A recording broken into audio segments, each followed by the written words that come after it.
What's going on? What's going on? It's your man Diamond K in here, of course. The Diamond K Show on fire-tv.com. Thank you for joining me. Thank you for tuning in. The saga that has been between Bethune-Cookman University and Hall of Famer, Baltimore Raven Hall of Famer Ed Reed, now in the coaching space, it's been really fascinating to watch unfold. I think that several hard lessons should have been learned from this from both sides. Candidates need experience and also an understanding of the black college culture. Just so many things. I think that the marriage between Bethune-Cookman and Ed Reed in principle has come to an embarrassingly and painful end. The Pro Football Hall of Famer, former University of Miami star Ed Reed will not be the next coach. Not be the next coach at Bethune-Cookman. I think it is to the detriment of the university, but there are a lot of things to unpack here. A lot of things to unpack. The official word of this annulment, the official word of this broken relationship came over the weekend when the university issued a statement effectively announcing the end of the infatuation. And this romance lasted all of 25 days. All of 25 days. So the university, the office of the president, posted a letter in which he announced pretty much that it's a done deal. It's a done deal. He says that first, let me begin by saying I was very proud of the manner in which our students handled themselves during yesterday's student gathering. Called it a student gathering. It was a lot more than a student gathering. And he continued, while social media and many other media outlets have seized on not continuing negotiations with Ed Reed, many of our students chose to use this moment. The students chose to use this moment to voice their concerns. Of course, he goes on, the interim president that issued this statement, to close the chapter on Mr. Reed. He was a tremendous player. Still, as we continue to observe him, we felt that his behavior was not aligned with the traditions of our founder, Dr. Mary McLeod Bethune, and the university. We have over 50 plus inquiries concerning our head coaching position. Try to act like a lot of people want to be there. And are very excited about our candidate pool. Many of them possess not only the knowledge of the game and the ability to assist in raising funds for the program, but still they are disciplined leaders who have demonstrated their steadfast commitment to our Christian values. Oh, yeah. Taking a lot of shots at Mr. Reed. They have the leadership skills to mold.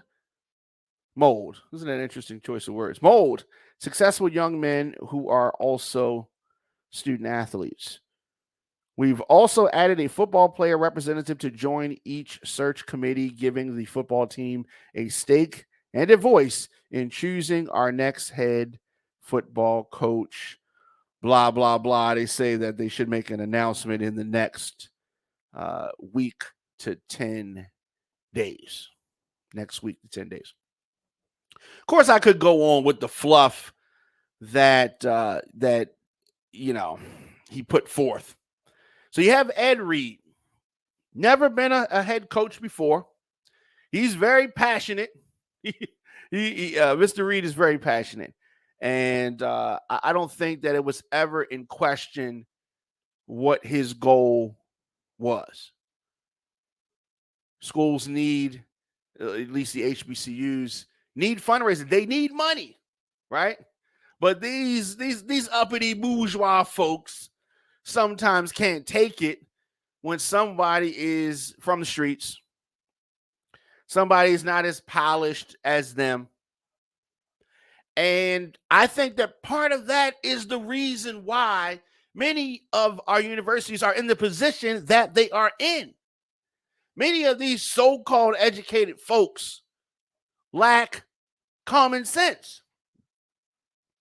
And just because somebody does not act the way you would act, that doesn't mean that they are not qualified, not good for the position. They want to get some polite person that's not going to be able to bring in the dollars. They want to get some God-fearing person, and I'm sure that Ed Reed is a God-fearing person, but I mean somebody that's more in the mold, but is going to be unable to connect with the student body. What sense does this make? I don't know what the real goal of the interim president is. Do you want to raise money for the school? Do you want the football program to be successful? Do you want to continue to increase in enrollment? Do you want to be looked at as a laughing stock? This school faced accreditation problems years ago. Giving from and fundraising has gone from 12% down to 1%. There are a lot of things going on here. A lot of things going on. This university, of course, trying to move in the mold of Jackson State, and the success that they had with the legendary Deion Sanders. I thought that this was going to be a great opportunity for both the school and Ed Reed. But this fiasco is the first casualty for a historically Black university program in the post-Deion Sanders era. And of course, Deion Sanders has elevated his game, making more money. And that's what it always comes down to, money. That's what it's all about, money. So Bethune-Cookman was looking to try to catch some lightning in a bottle. They were trying to up their game, same way that Jackson State did with Deion Sanders. But instead of that happening, the university now has a lot of egg on their face, right? They have been embarrassed. They couldn't hold down their lunch. That's what happened. And it looks crazy because these are supposed to be so-called educated peoples. They're supposed to be doctors of education and all that, right? What the university quickly discovered, as if they did not know, Ed Reed, while I love him, is not Deion Sanders. And Bethune-Cookman, which joined SWAC 2 seasons ago, is not Jackson State. No. Ed Reed is passionate. Ed Reed's from Louisiana, of course, played here in Baltimore, and does not necessarily want to do things the traditional way. Says that he wants control. He wants the school to get out the way. And you know, school don't want to get out the way. They want to have their hands on everything, even the things that they know nothing about. The school is dirty right now. Kids talking about mold and all that. What is the school doing? Making excuses. It was a storm. It was this. It was that. What does that have to do with trash? What does that have to do with trash? Oh, it's not mold. It's mildew. It's, whatever.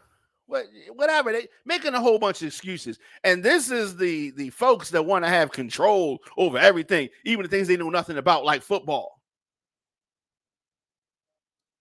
I knew that there was trouble in paradise last month when they issued this optimistic but very very delicate announcement.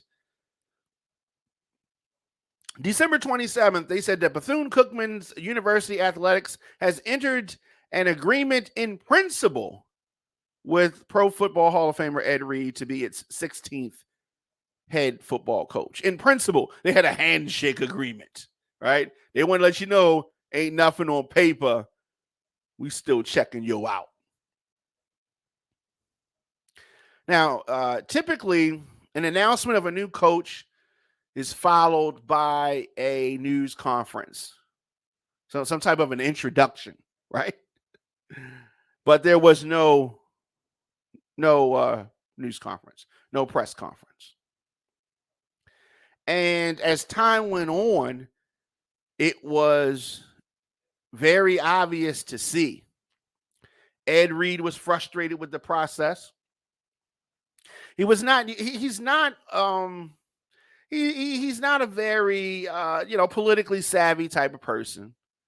I've seen him do interviews. He breaks down and gets in the, he goes up and down. He needs to have somebody there with him to kind of translate things for people that, you know what I mean? And that's fine. He doesn't have to be the same exact way as everybody else. Will he be effective? That is the question. But his frustration with the process, his frustration with the university began to boil over into public view. And when this happened, things started to look crazy.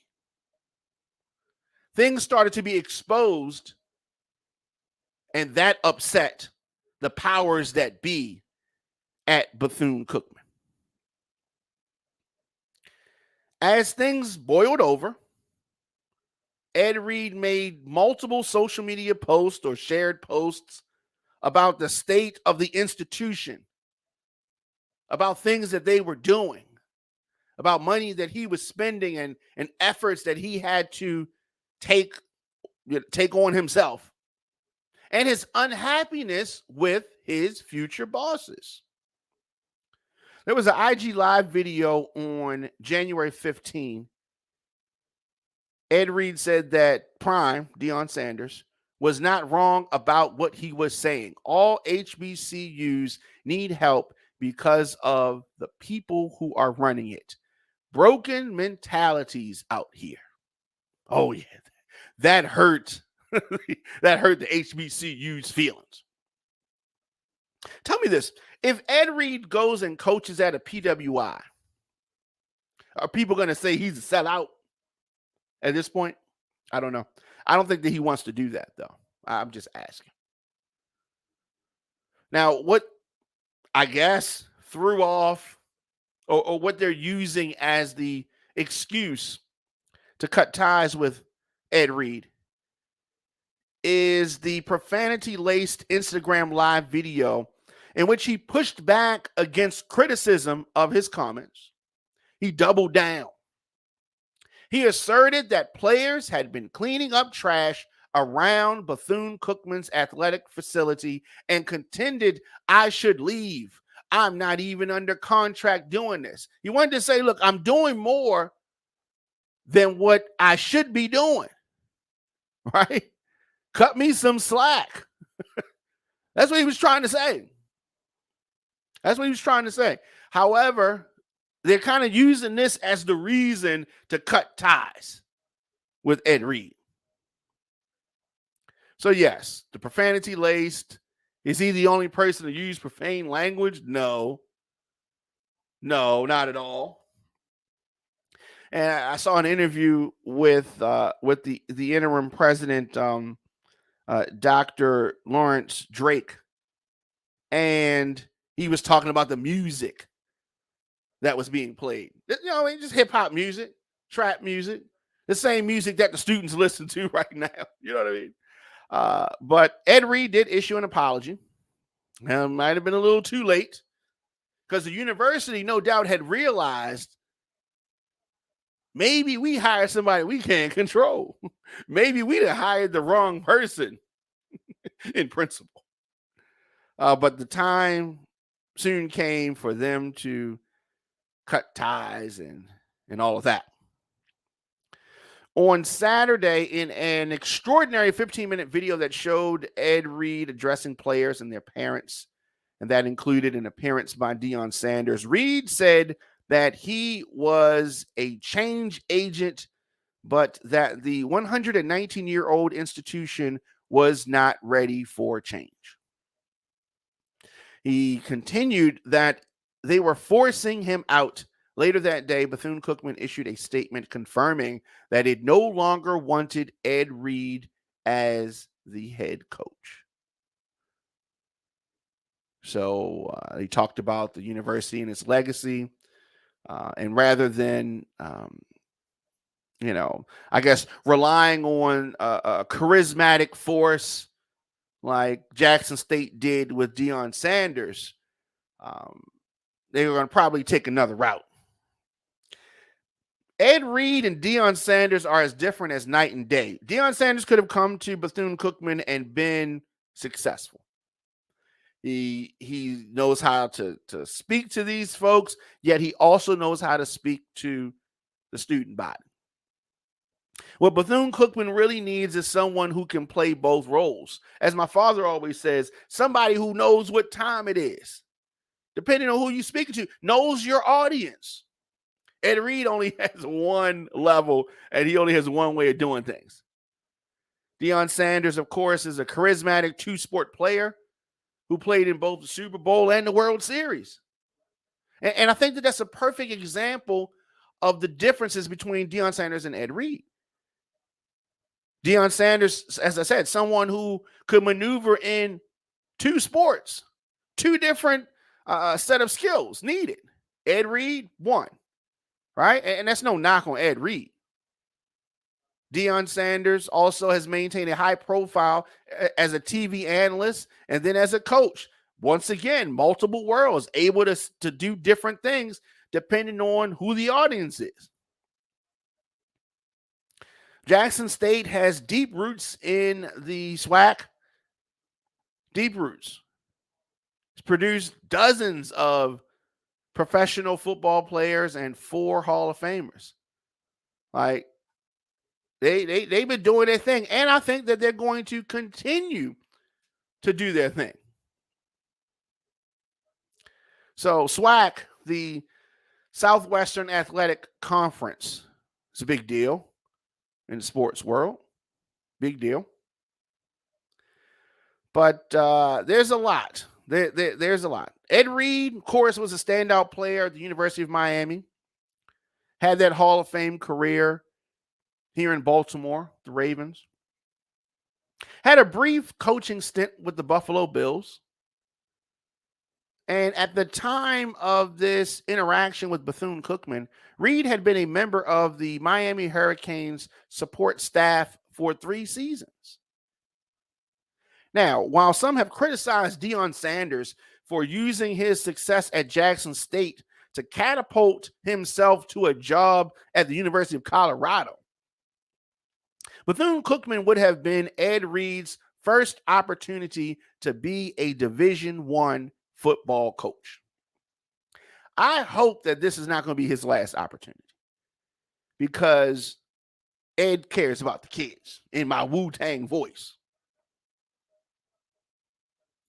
Now, what Ed Reed, I hope, takes from this is that he needs to be, because he wants to help the children. And in order to help the kids, Ed Reed needs to get one of these coaching positions. And in order for that to happen, Ed Reed has to become more strategic, more of a diplomat, more of a politician if he wants to be a head coach. You got to play the game, Ed. Just because you're a Hall of Famer, just because you are a football great, that does not automatically qualify you to be a great coach. There's a lot of former players that are not going to be great coaches. Being a Hall of Fame player is one big part of it, but that's not the only part. Now, Bethune-Cookman, all these so-called smart people, by extension, needs to pick up on a few things. They need to get out of the business of chasing celebrity coaches. You need to find somebody who can really just coach, right? There are plenty of NFL assistants and big time college programs eager for the opportunity to become a head coach. Now, most did not play at historically black colleges and universities. And they need to understand that and not hold that against them.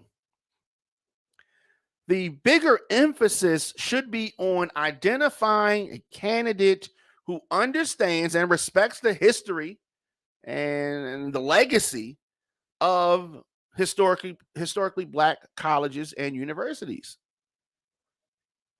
And they may have not gone there, but the success is going to greatly depend on that. I know that Ed Reed has a good heart. I know that Ed Reed's heart is in the right place when he pursued this job. Now, maybe he didn't do his research. Maybe he thought that merely being a Hall of Fame coach was going to be preparation enough to deal with all of the politics over at Bethune-Cookman. And I think that now he's had an example of what that's going to be like, and maybe he will fare better next time. Now, the folks over at Bethune-Cookman, they made miscalculations as well. They thought that they were making the Deion Sanders move.